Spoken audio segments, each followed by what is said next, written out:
আমাদের মধ্যে এমন অনেক মানুষ আছেন যারা বই পড়তে পছন্দ করেন। অনেক মানুষ আছেন যারা ভিন্ন ভিন্ন রকমের কাহিনী পড়েন। এবার পড়তে পড়তে মাঝে এমন একটা অধ্যায় অবশ্যই আসে যা আমাদের হৃদয় স্পর্শ করে যায়। আমরা হৃদয় যন্ত্রণা অনুভব করি, তাও আমরা সেই কাহিনী শেষ পর্যন্ত পড়ি এবং তখন আমরা বুঝতে পারি যে সেই যন্ত্রণাময় অধ্যায়টি কেন এসেছিল, তার থেকে আমরা কি শিক্ষা পেলাম এবং আমরা অবশেষে লক্ষ্যেও পৌঁছলাম। কিন্তু যদি সেই যন্ত্রণাদায়ক অধ্যায়টিতে আপনি থেমে যান, আপনি যদি এটা ভাবেন যে আমি আর পড়তে পারবো না, তাহলে আপনি জানতেও পারবেন না যে পরবর্তীতে কি হতে চলেছে। এই মন দুঃখে ভরে উঠবে, মনে প্রশ্ন আসতেই থাকে যার উত্তর আমরা পাই না, নিজেদের লক্ষ্য বুঝতেই পারি না। এইভাবেই আমাদের জীবনেও যদি এমন কিছু হয় যা অত্যন্ত দুঃখজনক, যদি এমন কোনো কঠিন অধ্যায় আপনার জীবনে আসে, থামবেন না। তা হলো আপনার জীবনের কাহিনীর একটি যন্ত্রণাদায়ক দুঃখজনক অধ্যায় মাত্র। শেষ পর্যন্ত এই কাহিনীতে টিকে থাকুন, কর্ম করতে থাকুন। আপনি বুঝতে পেরে যাবেন যে এই কঠিন পরিস্থিতি আপনার জীবনে কেন এসেছিল। আপনি শিক্ষাও লাভ করবেন এবং লক্ষ্যও লাভ করবেন। আসুন আমার সাথে ভালোবেসে বলুন, রাধা রাধা। মুক্তোর এই মালা দেখতে কত সুন্দর হয়, তাই না? যিনি ধারণ করেন তাকেও এটা শীতলতা প্রদান করে, আর যে ব্যক্তি দেখে তার চোখও এই দৃশ্য দেখে শান্তি উপলব্ধি করে। কিন্তু ভাবুন, যদি এমন কিছু হয় যে সুতো দ্বারা এই মুক্তোর মালা তৈরি হয়েছে সেটা কেউ ছিঁড়ে দেয়, তাহলে এই মুক্তোর মালা ছিঁড়ে যাবে আর সমস্ত মুক্ত মাটিতে পড়ে যাবে, ছড়িয়ে পড়বে। তখন কি আমরা এটা ভাববো যে এটা তো মাটিতে পড়ে থাকা বস্তু, এটা আমি তুলব না? ভাববো না, তাই না?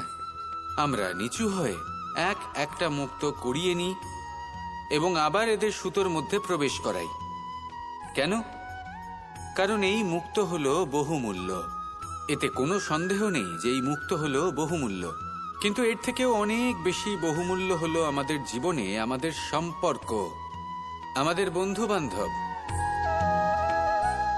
এই সম্পর্কেও কখনো কখনো বিবাদ হয়, মনোমালিন্য হয়, এগুলোও ছড়িয়ে যায়।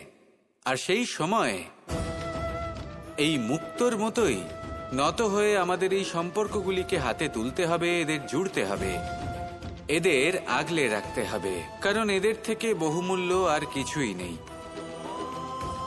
আর যদি এই কাজটা আপনি শিখে নিতে পারেন, তাহলে আপনার জীবনের এই সম্পর্ক, এই বন্ধুত্ব সবসময় আপনাকে বল প্রদান করবে, আনন্দ প্রদান করবে। আর এই মন সুপ্রসন্ন হয়ে বলবে, রাধা রাধা। সুখ এবং দুঃখ এই দুই হলো আমাদের জীবনের অবশ্যম্ভাবী এবং গুরুত্বপূর্ণ অঙ্গ। আমাদের সকলের জীবনে কখনো সুখও আসে, আবার কখনো দুঃখও আসে। আমরা সবসময় ভাবি আমরা কিভাবে সুখ লাভ করব, কিভাবে আমরা দুঃখ থেকে দূরে থাকতে পারি। আর এই জীবনে যা কিছুই ঘটুক না কেন, সেই সব কিছু আমরা সুখ এবং দুঃখের মাপদণ্ডে মেপে থাকি। এবার এখানে একটা ছোট্ট বিষয় আছে, এটা ভেবে দেখতে হবে যে কে আসলে সুখী ব্যক্তি। সুখী ব্যক্তি হলেন তিনি যিনি নিজের জীবনে নিজের কর্মের বিশ্লেষণ করে থাকেন, সেই বুঝে পদক্ষেপ নেন। উনি কি করতে চলেছেন সেটা উনি জানেন, আর যদি ওনার কোনো দোষ থাকে বা ভুল থাকে, তাহলে সেগুলো শুধরে নিয়ে এগিয়ে চলেন। সেই জন্য উনি সুখী হন। অন্যদিকে যে ব্যক্তি দুঃখী, তিনি কি করেন? তিনি নিজের উপর নয়, অন্যের উপর নিজের নজর রাখেন যে তিনি কি করছেন, কিভাবে কর্ম করছেন। ওনারা অন্যের নিন্দা করেন, অন্যের সাফল্য দেখে ঈর্ষা করেন, ক্রুদ্ধ হয়ে যান, ওনাদের বাধা দিতে চেষ্টা করেন। সেই জন্যই তো ওনারা দুঃখী হন। এই সংসারে এমন অনেক ব্যক্তি আছেন যারা এই কারণে দুঃখী নন যে তাদের জীবনে দুঃখ আছে। তারা এই কারণে দুঃখ পান কারণ অন্যের জীবন অনেক বেশি সুখের। দেখুন, শেষ পর্যন্ত আপনাকে নিজের কর্মের প্রতি মনোসংযোগ করতেই হবে, অন্যের প্রতি নয়। কারণ আপনার জীবনে আপনার কর্ম হলো এমন একটা জিনিস যা আপনার নিয়ন্ত্রণে আছে। নিরন্তর চেষ্টা করতে থাকুন, নিজের কর্মকে বুঝতে শিখুন, শুধরে নিন নিজেকে শ্রেষ্ঠ করে তুলুন, তখন সাফল্য নিজে থেকে আপনার কাছে আসবে আর এই মন প্রসন্ন হয়ে বলবে, রাধা রাধা। এই সংসারে এমন কোন আবেগ আছে যা সবসময় কটু বলে মনে হয়, কিন্তু সবার শেষে এটি সব থেকে বেশি মধুর উপলব্ধি প্রদান করে, সব থেকে বেশি মধুর অনুভূতি প্রদান করে। উত্তর পেলেন না? আপনাকে একটা উদাহরণ দিই। যখন মাতা সীতাকে অপহরণ করা হয়েছিল, তখন শ্রীরাম অপেক্ষা করেছিলেন 4 মাস পর্যন্ত।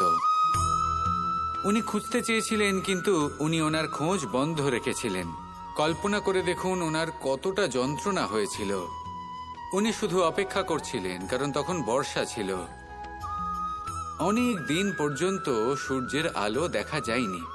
উনি জানতেন এরকম সময় বানর সেনার পক্ষে বনের মধ্যে পথ খোঁজা খুবই কঠিন কাজ হবে। সাগর পার করা অত্যন্ত কঠিন হয়ে দাঁড়াবে।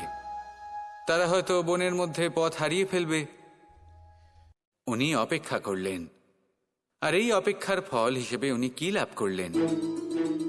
সাগরে সেতু নির্মাণ করলেন এবং মাতা সীতাকে সসম্মানে আবার ফিরিয়ে আনলেন। যদি শ্রীরাম অপেক্ষা না করতেন, তাহলে হয়তো এই সব কিছু কখনোই সম্ভব হতো না। এটাই হলো শক্তি ধৈর্যের। এটাই হলো আমাদের কাছে শিক্ষা। এই ধৈর্যই প্রত্যেকবার আমাদের অত্যন্ত কঠিন বলে মনে হয়। ধৈর্য ধরা অত্যন্ত কঠিন, কিন্তু অবশেষে এটাই সব থেকে শ্রেষ্ঠ ফল দান করে, সব থেকে মধুর উপলব্ধি, সব থেকে মধুর অনুভূতি প্রদান করে। তাই ধৈর্য ধরে থাকুন, সব কিছু শুভ হবে। আর তখন এই মন প্রফুল্ল হয়ে বলবে, রাধা রাধা। এই সংসারে সব থেকে ভয়ানক এবং গভীর অন্ধকার কোনটা? সেটা যখন মেঘ সূর্যকে ঢেকে দেয় এবং সংসার অন্ধকারাচ্ছন্ন হয়ে ওঠে, নাকি তখন যখন সূর্যাস্তের সময় ঘনিয়ে আসে, সূর্য ঢলে যায় এবং এই সংসারে অন্ধকার ছেয়ে যায়, নাকি সেই অমাবস্যার রাত্রি যখন চতুর্দিকে ঘন অন্ধকার থাকে এবং চন্দ্রমার প্রকাশ কোথাও থাকে না? না, এই সংসারে সব থেকে বেশি ভয়ানক অন্ধকার হলো মানসিকতার অন্ধকার। মানসিকতা খুব গভীর একটা বিষয়। এই মানসিকতাই সত্যের রূপ ধারণ করে এবং আমাদের এই মানসিকতা এবং বিবেকে একটা সূর্য থাকে। যদি আমরা এটা জীবন থেকে বের করে ফেলি, তাহলে নিরাশা, হতাশা, অসফলতা এর এমন এক ঘন অন্ধকারে আমরা ফেসে যাব যে তার থেকে বাইরে বের হওয়া প্রায় অসম্ভব ব্যাপার হয়ে দাঁড়াবে। বড়ই কঠিন হয় সেই সময়। সেই জন্য ইতিবাচক মনোভাব থাকা খুব প্রয়োজনীয়। এটা ভাববেন না যে এটা আমার সাথে কেন হলো, এই সমস্যা কেন এলো, ওই ব্যক্তি আমার সাথে এটা কেন করলেন। এটা ভাবুন যে আমি জীবনে যে পরিস্থিতিতে দাঁড়িয়ে আছি, তার থেকে আমি ঠিক কিভাবে বাইরে বেরোতে পারবো। যতই ঘন অন্ধকার থাকুক না কেন, খুব ছোট একটা প্রদীপের প্রকাশ আমাদের পথপ্রদর্শক হয়ে দাঁড়াতে পারে। আর আমাদের জীবনে এই ছোট্ট একটা প্রকাশ হলো আশা। এই আশার একটি কিরণ আমাদের অত্যন্ত গাঢ় অন্ধকারেও পথ দেখাতে পারে। তাই এই আশাকে সবসময় মনে প্রজ্বলিত করে রাখুন। গাঢ় থেকে গাঢ় অন্ধকারের সাথে, কঠিন থেকে কঠিনতর সমস্যার সাথে লড়াই করুন, সামনে এগিয়ে চলুন, আর আমার সাথে ভালোবেসে বলুন, রাধা রাধা। এই সংসারে যখনই কোনো সমস্যা আসে, তখন আমরা আমাদের সব থেকে বড় সম্বলের কাছে আশ্রয় খুঁজি, তা হলো আমাদের বিশ্বাস। এবার প্রশ্ন হলো এটাই যে এই বিশ্বাস কার উপর করা যেতে পারে? পরিবারের ওপর, বন্ধুর ওপর, নাকি তাদের ওপর বিশ্বাস করা উচিত যাদেরকে আমরা কখনো সঙ্গ দিয়েছি? দেখুন, এই সংসারে বিপদের সম্মুখীন হলে কে আপনাকে সাহায্য করবে সেটা নির্বাচন করা আপনার হাতে নেই। সেটা সেই সকল ব্যক্তির উপর নির্ভরশীল যে তারা আপনাকে সাহায্য করবে নাকি করবে না। অর্থাৎ যখনই কোনো বিপদ আসে, সর্বপ্রথম তার সম্মুখীন আমাদের নিজেকেই হতে হয়, আর তার জন্য প্রস্তুত থাকা প্রয়োজনীয়। সেই শক্তি, সেই সাহস অর্জন করা প্রয়োজনীয়। দেখুন, যখনই অন্ধকার আসে, তখন সবার আগে কে আপনাকে ত্যাগ করে চলে যায়? আপনার নিজেরই ছায়া। এই অন্ধকারের সম্মুখীন হতে হয় অন্তরের প্রদীপের দ্বারা, অন্তরের আত্মা দ্বারা। তবেই আপনি অন্ধকারের ওপর জয়লাভ করতে পারবেন। সেই জন্য যে বিপদই আসুক না কেন, নিজেকে তার জন্য প্রস্তুত রাখা উচিত। সেই সাহস নিয়ে আসুন। এমন কোনো বিপদ নেই যা আপনাকে ভেঙে দিতে পারে। আসুন আমার সাথে ভালোবেসে বলুন, রাধা রাধা। আমাদের সকলের জীবনেই দুই ধরনের ব্যক্তি থাকেন, বন্ধু এবং শত্রু। তারা হলেন আমাদের প্রিয় বন্ধু, যারা আমাদের জীবনে সবসময় আমাদের পাশে থাকেন। কখনো কখনো আমরা তাদের জন্য কিছুই করি না, তাও তারা আমাদের আনন্দ প্রদান করেন, ভালোবাসা প্রদান করেন। আর অন্যদিকে থাকে আমাদের শত্রু। দেখতে গেলে যখন আমরা জন্ম নিই তখন কিন্তু আমাদের কোনো বন্ধু থাকে না, আমাদের কোনো শত্রুও থাকে না। কিন্তু যত ধীরে ধীরে আমরা জীবনে এগোতে থাকি, আমাদের বয়স বাড়তে থাকে, তখন আমাদের বন্ধু আর শত্রু এই দুইয়ের সংখ্যা বাড়তে থাকে। আর সেই সবকিছু নির্ভর করছে আমাদের কথার ওপর এবং আমাদের ব্যবহারের ওপর। এবারে আপনি যদি কোনো ব্যক্তিকে স্বাগত জানান উদার চিত্তে, ভালোবেসে, তাহলে সেই ব্যক্তি আপনার বন্ধু হবেই হবে। কিন্তু যদি আপনি নিজে হাতে কাউকে সামনে অগ্রসর হতে বাধা দেন, বিনা কারণে তার সাথে খারাপ ব্যবহার করেন, তাহলে তার মনে শত্রুতার বোধ অবশ্যই জেগে উঠবে। আর রইল বিষয় কথার, যদি আপনার কথা মধুর হয় তাহলে সবাইকে আপনি আপন করে নিতে পারবেন। এই কথাই যদি কটু হয় তাহলে আপনার আপনজনেরাও দূরে চলে যেতে পারে। তাই নিজের কথার ওপর সংযম রাখুন এবং নিজের আচরণ উদার করে তুলুন।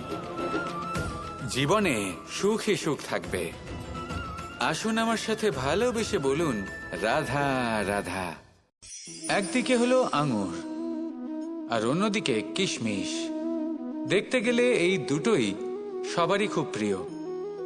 শিশু হোক, যুবক হোক বা কোনো বৃদ্ধ ব্যক্তিই হোক না কেন। আর দেখতে গেলে এই কিশমিশ, এটা আঙুর থেকেই আসে, তারই অন্য একটি রূপ। কিন্তু কখনো হাটে যান আর গিয়ে জিজ্ঞেস করুন যে এই কিশমিশ আর আঙুর, এই দুইয়ের মধ্যে অধিক মূল্য কার? আপনিও নিশ্চয়ই জানবেন যে কিশমিশের মূল্য আঙুরের থেকে অনেক গুণ বেশি। এবার এরকম কেন হয়? এর পেছনে কি কারণ থাকতে পারে? একদিকে হলো সেই আঙুর যা টাটকা অবস্থায় গাছ থেকে পেড়ে খাওয়া যায়, আর অন্যদিকে হলো কিশমিশ যাকে মাসের পর মাস রোদে ফেলে রাখা হয়। একদিকে আঙুর যা কিনা অত্যন্ত রসালো, আর কিশমিশে কোনো রসই নেই। একটি হলো অত্যন্ত কোমল এবং সুন্দর, অন্যটি অমসৃণ এবং তাতে বিন্দুমাত্র সৌন্দর্য নেই, তাও তার মূল্য বেশি। এইসব কেন হয়? এই কারণেই হয় কারণ সেই আঙুর অনেক মাস পর্যন্ত রোদ সহ্য করে থাকে, কষ্ট সহ্য করে থাকে, তবেই সেই আঙুর কিশমিশে পরিণত হয়। এবার জীবনের কড়া রোদ যাকে সহ্য করতে হয়, তার সাথেও এটাই হয়ে থাকে। তারও মূল্য আপনা থেকেই বৃদ্ধি পায়। আপনার জীবনে আপনার গুণ, আপনার প্রতিভা, তা অত্যন্ত গুরুত্বপূর্ণ। কিন্তু যখন আপনি অভিজ্ঞতা লাভ করেন, তখনই সেই অভিজ্ঞতা আপনার গুণ এবং প্রতিভাকে আরো অনেক বেশি শ্রেষ্ঠ করে তোলে। তাই জীবনের কঠোর রোদের মধ্যেও দাঁড়িয়ে থাকাটা শিখে নিন। সাহসের সাথে কঠিন পরিস্থিতির সম্মুখীন হওয়াটা শিখে নিন। ঠিক এইভাবেই অভিজ্ঞতা লাভ করতে হয়। আর এই অভিজ্ঞতা আপনার মূল্য বৃদ্ধি করতেই থাকবে, করতেই থাকবে। আর তখন এই মন প্রসন্ন হয়ে বলবে, রাধা রাধা।